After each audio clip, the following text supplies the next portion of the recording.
சிவப்பு முக்கோணம் ஒரு வரலாறு. வாசிப்பது ஃபாத்திமா ருக்மணி.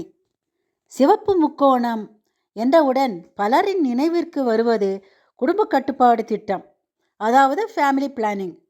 1950-60 ஆண்டுகளில் சற்று முன்பின் ஒவ்வொரு பெற்றோருக்கும் 6 முதல் 10 குழந்தைகள் என்று பிள்ளைகள் இருந்தனர்.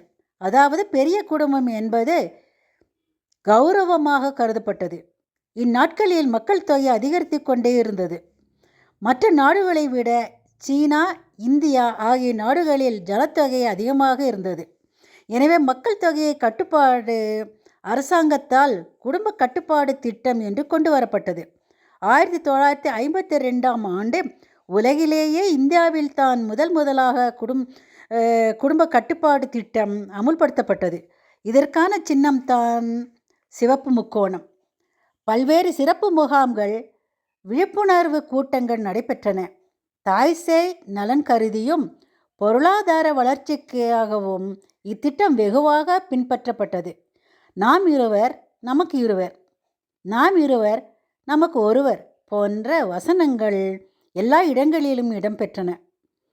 ஆட்களை கூடும் இடத்திலும் மருத்துவமனை சுவர்களிலும் சிவப்பு முக்கோணம் இடம்பெற்றது.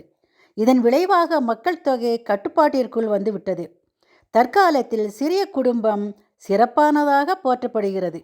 நாம் இருவர் நமக்கு இருவர் என்ற நிலை மாறி நாம் இருவர் நமக்கு ஒருவர் என்ற நிலை மற்றும் நாம் இருவர் நமக்கு எதற்கு இன்னொருவர் என்ற நிலை உருவானது. அதிலும் நவீன காலத்தில் வாரிசற்ற குடும்பம் மெல்ல மெல்ல பரவி வருகிறது. அதிலும் கல்யாணம் தேவையா என்ற கேள்வியுடன் பல இளைஞர்களின் வாழ்க்கை நகர்ந்து கொண்டிருக்கிறது. எனவே மக்கள் தொகை குறைந்து வருகிறது. நாமும் உணர்ந்திருக்கலாம் இந்த மக்கள் தொகை குறைப்பு என்பது. சில நாடுகளில் அரசாங்கமே 3 குழந்தைகள் பெறும் பெற்றோர்களை ஆதரிக்கிறது. குறைந்து வரும் மக்கள் தொகையின் விளைவை அடுத்த தொடரில் பார்ப்போம். நன்றி, வணக்கம்.